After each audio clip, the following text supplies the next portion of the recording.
what goes up must come down, as they say. And for some, it's been going down all week. For others, they fared much, much better. And I mean really good. So here to talk more about who had a good week and who didn't, and reminder, it's just Thursday, is Bloomberg Quick Take reporter Jennifer Zabasaja. Hey, Jen, can you walk us through a few of those who've benefited from this mania that we're seeing in the markets right now? Yeah, Tim, I mean, as you mentioned, it is still Thursday and the day is still young because things are changing so much. But, you know, we're going to go with this and see how it works out. So I want to ask you, Tim, what does Tootsie Roll, LaCroix, and Chewy bars have in common? I will eat. Wait, Chewy? Okay, I will eat all of them. Will you? Yes, I will. Okay, that's not the answer I was going for, but close. So they're all among the companies that have seen their stocks really shoot up this year.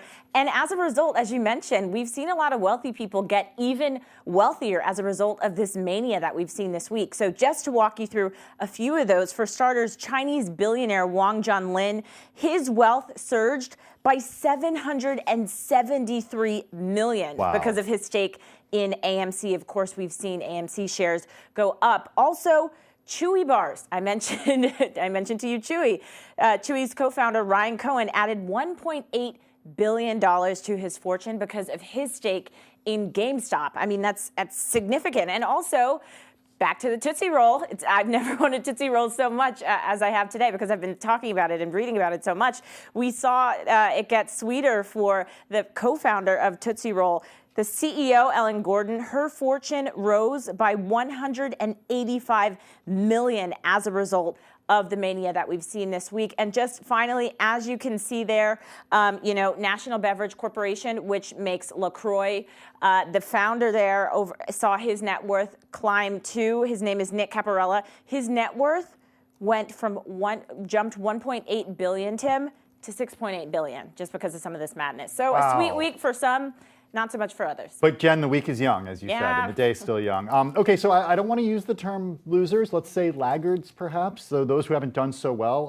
Who has had a less than ideal week, Jen? Yeah, Tim, I think that's fair. And again, it's still early. We may see things change. But among the big, not so great winners of the week were hedge funds, right? I mean, we saw a lot of these major hedge funds and short sellers in particular take a hit. So the biggest companies that really stuck out were Melvin Capital, Citron Capital, and Viking Global Investors. Melvin actually announced on Wednesday that they had closed all of their short positions just because of some of the madness that they were seeing. But really a lot of the discussion is, what does this mean long term, right? I mean, this is having a lot of impact on people in the short term. It's causing a lot of stress for short sellers.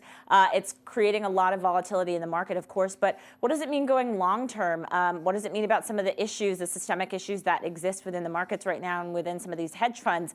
So this is definitely a story to be continued. Yeah, Jen, you make a really, really good point. The story is going to continue. I think the implications are going to be real. We have lawmakers weighing in. I do want to point out, you mentioned Ryan Cohen, Chewy.com founder. Chewy, of course, the pet retailer that went public. Bloomberg Quick Take reporter Jennifer Zabasaja, thank you as always for your time, Jen. Good to see you.